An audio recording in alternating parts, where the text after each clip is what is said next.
Rob with Tropi and Dingus. So we're going to talk today about a little reef mission we had recently, heading out in northwestern Australia to go catch some reef fish.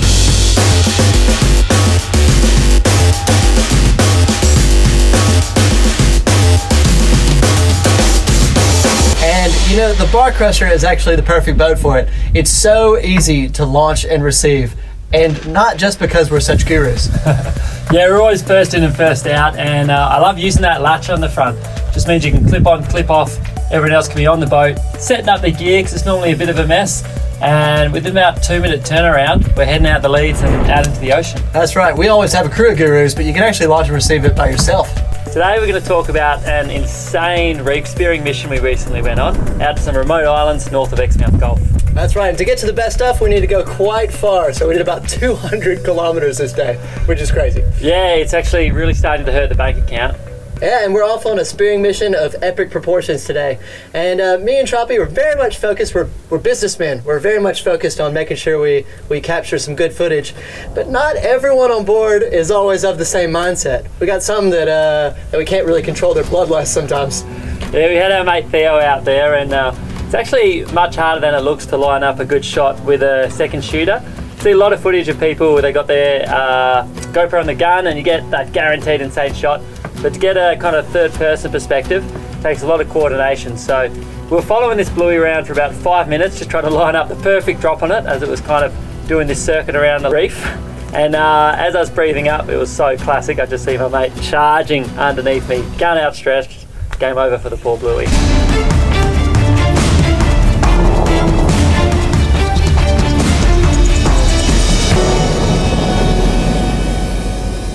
Theo Mundaballangana Campbell. Yeah, he just absolutely snaked us on that bluey. But we got some footage of Theo there. But yeah, me and you were like, well, we got to find another fish so we can get some of this footage, huh? Yeah, and all about diversity too, you know, try and pick off a couple different fish throughout the day. The blueies and trouts get a hammering, so if we ever do see something a bit different, it always is good to add to the bag. And so did a little lap around the reef and find a nice parody and dropped down. And kind of it was quite a good little setup too, because you had a good little ledge I could sit behind, line up, and the parody would come and go. And eventually he got his confidence up enough to come close enough, and I got a nice clean shot on him.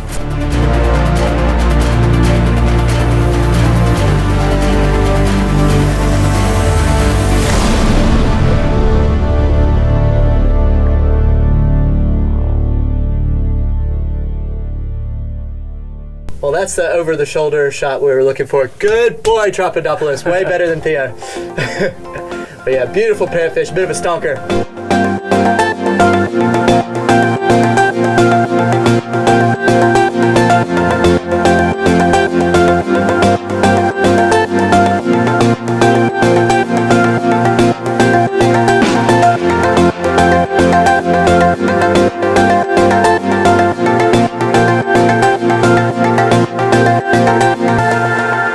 And we're out there on a falling tide, and as the Gulf starts to drain and push around the islands, there's about an hour in the middle when all the bait really gets concentrated around some of the points, and you can just see the birds diving and the fish starting to boil.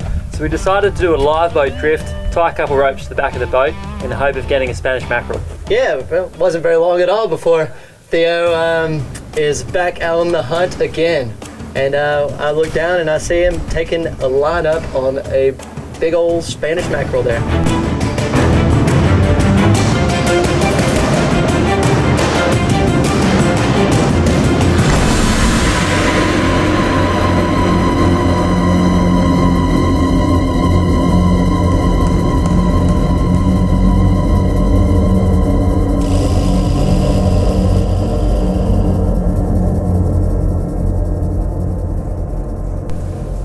What you do get when you got that bait action so good like that is the sharks are always present, even before you've always shot a fish. He got a good holding shot on it and he starts wrenching it in, but it was only a matter of seconds before the men in grey suits came and said it's tax time, end of the financial year. Oh yeah. I was filming down at a shark that looked pretty feisty and actually buzzed me a little bit. And then I panned up to Theo to see how he was doing with that Mackie, and right when I pan up, the shark grabs the head off the Mackie, rips the head off.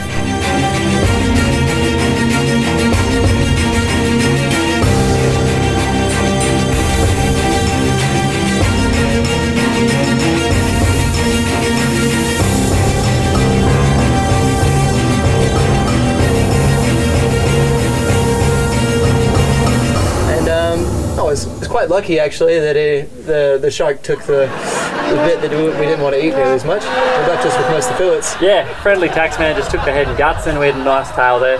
But of course the sharks are pretty worked up after that, so we pulled the pick and headed to one last spot for the day to try for a couple of trophies. Now, the last time we had been to the second spot was many years ago, and the current was cranking. I remember every dive we did, we would be blown off like 100 meters behind the boat. So we waited till it was slack tide, and then we had some pretty good dives on it. Though you kept popping your rubber on your spear gun, so we actually had to do you and Theo alternating dives with the same spear gun. Yeah, we always do one up, one down anyway, but it makes it guaranteed one up, one down when you get down to one gun. You couldn't actually see the bottom where we were diving, and we actually only ended up diving this one very specific spot of this one specific ledge. So that's how productive the area was. Every time we dive, we're picking off fish. Yeah, it's incredible. And some of these spots where they have the current cranking and such low vis kind of acts like a natural sanctuary. They get such low pressure from diving. There's only a couple of hours a year where you can really dive it. And it was amazing. You drop down there and straight away there's just big shapes everywhere coming out of the gloom. But I think Theo was in the water first and doing the first drops on that ledge. And he went down, and the first thing he saw was this really solid Rankin cod. It was like a size of a lamb, and he's nailed a ripper shot on it.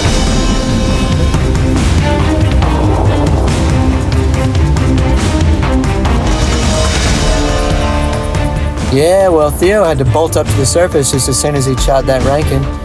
So I just kept diving and tried to get my hands on it as well. But by the time I got down there, I was at the end of my breath hold too, so I wasn't quite able to get my hands on it.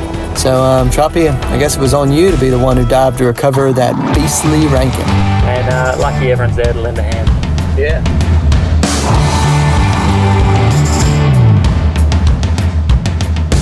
Got to the surface, and I think that was time to hand over the gun. Yeah, then it was your turn. I think my drop, I went down, and the reefies are always going to lurk there, but a nice Spanish came in, and we only had half a Spanish mackerel so far that day.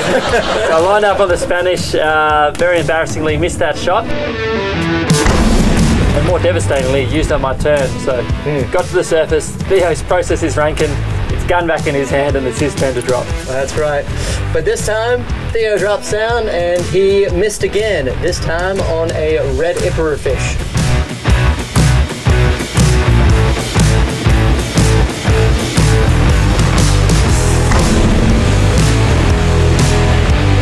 Yeah, there was some good reds there, which was really cool. So there was a school of red emperor, and they were mostly small, but there was a couple bigger ones in there. So he's never got one, so I decided to give him another crack. And yeah, camp down a bit, and as you do, camp and wait for them, they slowly come in off the sand. You can see them getting more interested in us.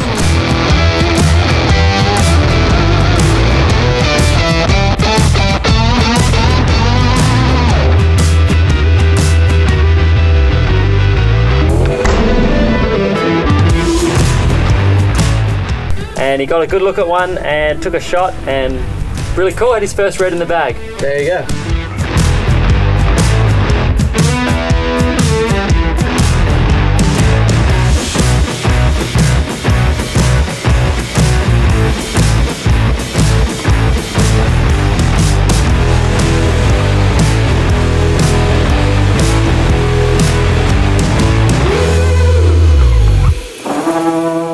Yeah, well, but then it's about time you shot something, hey, Trop? Yeah, Theo's finally got his fix. He's handed over the gun. Yeah, it's murderer. And yeah, he's got 2 fish from 2 drops there. So down I go. And you know, there's a lot of good fish there. So it's a bit of a decision who you're going to pick off. And one thing I hadn't got was a trout today. So look down there, and there was a couple of trout sitting there, and one significantly bigger one kind of came in and presented itself.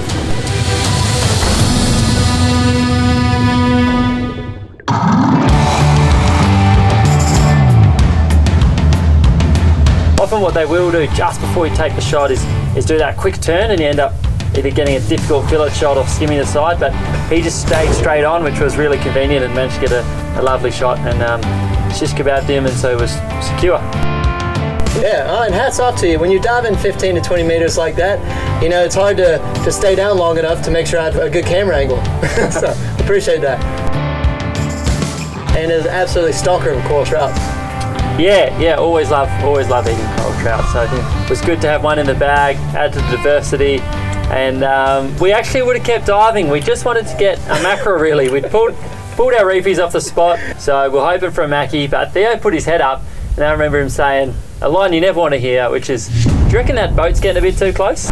We're pulling up anchor now because we just looked up while we were diving right beside the boat, and we're about to get run over by Carnival Cruise Line. That was a good dive too. Not even somewhere illegal.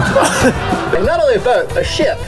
This is a giant Norwegian ship that is about to mow us down. It's far enough away still. It's probably 800 meters, but just beelining straight towards us. And one thing I've always found with working around big ships like that is stuff just happens so much quicker than you realize. They're moving pretty fast. Oh. And he was definitely making lunch downstairs with autopilot on. There was no one to watch for sure. So yeah, just to be safe, I jumped in the boat, tried to raise him on the radio, no luck, and 800 meters is suddenly 200 meters. When we did raise their captain on the radio, he was a bit blasé about it. I turned a degree to port. That's okay, I guess.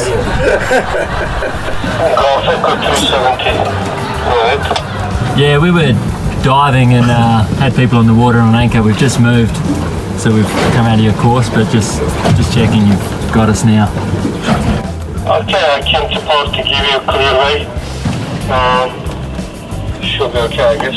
Yeah, we've moved 100 metres this way, so on my track we would have been there, but all good as long as you saw us, and all good. Have a good day. Yeah, it was a pretty good laugh and a pretty funny way to end the day.